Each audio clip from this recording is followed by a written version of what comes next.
السلام علیکم ورحمۃ اللہ تعالیٰ وبرکاتہ۔ آج کی اس ویڈیو میں ہم بات کریں گے رمضان شریف کے فضائل سے متعلق مختلف احادیث مبارکہ پر۔ ویڈیو شروع کرنے سے پہلے اگر آپ اس چینل پہ نئے ہیں تو آپ سے میں ملتمس ہوں کہ اس چینل کو سبسکرائب کیجئے تاکہ ہر نئی آنے والی ویڈیو آپ کو بر وقت مل سکے۔ نبی پاک صلی اللہ علیہ وسلم نے ارشاد فرمایا کہ جس نے ایمان و اخلاص کے ساتھ رمضان شریف کے روزے رکھے، اللہ تعالیٰ اس کے پچھلے گناہوں کو معاف کر دیتا ہے۔ یعنی اس سے مراد صغیرہ گناہ ہے، اور کیا ہی اچھا ہے کہ رمضان کے روزے رکھتے ہوئے ساتھ میں توبہ استغفار کی جائے اور کبیرہ گناہوں کی معافی اللہ کی بارگاہ میں طلب کی جائے، اور جن لوگوں کے حقوق پامال کیے ہیں ان کے حقوق کو پورا کیا جائے، ان سے معافی مانگی جائے، تو یہ پھر نور علی نور ہے۔ سرور عالم صلی اللہ علیہ وسلم نے ارشاد فرمایا کہ اللہ تعالیٰ ارشاد فرماتا ہے کہ مجھے روزے دار کے منہ سے اٹھنے والی بدبو جو روزے کے دوران اس کے منہ سے آتی ہے، جب انسان کا پیٹ خالی ہوتا ہے روزے کی حالت میں، بھوک اور پیاس کی وجہ سے منہ میں سے سمیل آتی ہے، اللہ کے رسول صلی اللہ علیہ وسلم نے ارشاد فرمایا کہ اللہ کہتا ہے کہ مجھے یہ اس کے منہ سے اٹھنے والی بدبو دنیا کی ہر خوشبو سے زیادہ پیاری ہے۔ سرور عالم صلی اللہ علیہ وسلم نے ارشاد فرمایا قیامت کے دن جب تمام جنتی جنت کی طرف بلائے جائیں گے تو روزے داروں کو ایک پکارنے والا خصوصی ندا، خصوصی آواز دے گا کہ روزے دار اس دروازے کی طرف آئیں۔ حضور نے فرمایا وہ دروازہ باب الریان ہے، یہ صرف روزے داروں کے جنت میں داخل ہونے کے لیے بنایا گیا ہے۔ روزے داروں کو باری باری ان کے ناموں کے ساتھ پکارا جائے گا، فرشتے اس دروازے کی طرف بلائیں گے اور پھر روزے دار باری باری اس دروازے سے ہو کر جنت میں داخل کر دیے جائیں گے، یہاں تک کہ آخری روزے دار بھی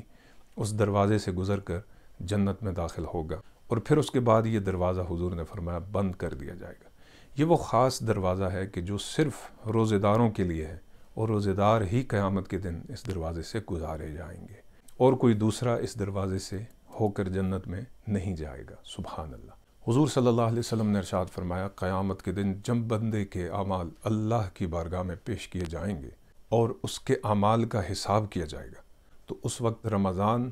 اور قرآن بندے کے پاس آ کر کھڑے ہو جائیں گے۔ رمضان اللہ کی بارگاہ میں عرض کرے گا الہ العالمین، میں اس بات کی گواہی دیتا ہوں کہ تیرے اس بندے نے ایمان و احتساب کی نیت سے روزے رکھے اور میرا احترام کیا، یعنی یہ رمضان کہے گا، اور میری راتوں میں اس نے قیام کیا اور خود کو جھوٹ، غیبت، حسد، چغلی، بہتان اور تمام رذائل سے بچائے رکھا، اور جیسے رمضان کا حق تھا، تیرا حکم تھا، اس نے اسی طرح سے میرا احترام کیا اور میرے روزے رکھے اور تیری بخشش کا طالب ہوا، میں اس کے اس عمل کی گواہی دیتا ہوں، یا اللہ تو اس کے حق میں میری شفاعت کو قبول فرما۔ اس کے بعد قرآن آگے بڑھے گا، قرآن کہے گا میرے مولا میں اس بات کی گواہی دیتا ہوں کہ تیرے اس بندے نے مجھے تھامے رکھا، میری تلاوت کی، میرے معنی اور میرے مفاہیم پر اس نے غور کیا اور میرا ادب و احترام کیا اور مجھے سمجھا اور سمجھ کے مجھ پر عمل کیا اور ہمیشہ میری یہ تلاوت کرتا رہا۔ یا اللہ اس کے خلوص کی اور اس کے حسن عمل کی میں گواہی دیتا ہوں، یا اللہ تو اس کے حق میں میری شفاعت کو قبول فرما۔ حضور نبی کریم صلی اللہ علیہ وسلم نے ارشاد فرمایا چنانچہ اللہ تعالیٰ رمضان اور قرآن دونوں کی شفاعت بندے کے حق میں قبول فرمائے گا اور بندے کو جنت میں داخل فرمائے گا۔ لہٰذا یہ رمضان شریف ہم سے اس بات کا تقاضا کرتا ہے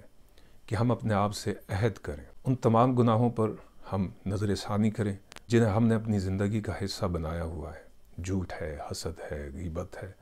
بہتان ہے، الزام تراشی ہے، مختلف قسم کے گناہ کہ جن سے خدا ناراض ہوتا ہے اور جن سے انسان جہنم کے عذاب کا مستحق بنتا ہے۔ اللہ تعالیٰ نے شفاعت کا ایک ذریعہ اس ماہ رمضان المبارک کے اندر رکھا ہے، تو کوشش ہمیں یہ کرنی چاہیے کہ ہم اپنا احتساب کریں،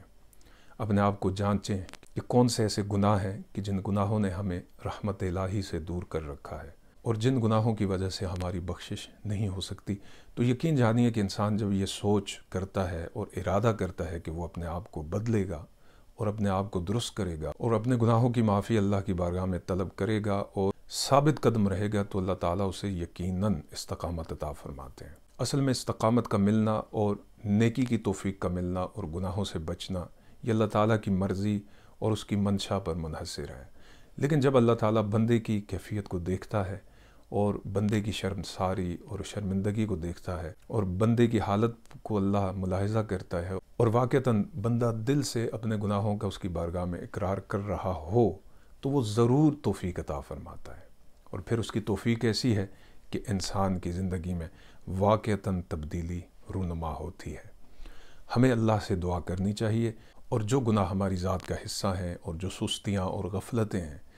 ان کے لیے ہمیں اللہ کی بارگاہ میں شرمسار ہونا چاہیے اور اس سے دعا کرنی چاہیے۔ اور اس ماہ مقدس کے ایسے پاکیزہ لمحات ہیں کہ اللہ تعالیٰ اس مہینے کے اندر اس کی ساعتوں میں کی گئی دعاؤں کو رد نہیں فرماتا، ضرور قبول فرماتا ہے۔ میں آپ کے لیے دعا گو ہوں، آپ میرے لیے دعا گو رہیے۔ اللہ تعالیٰ ہمارے اگلے پچھلے گناہوں کو معاف فرمائے، ہمیں نیکی کی توفیق دے،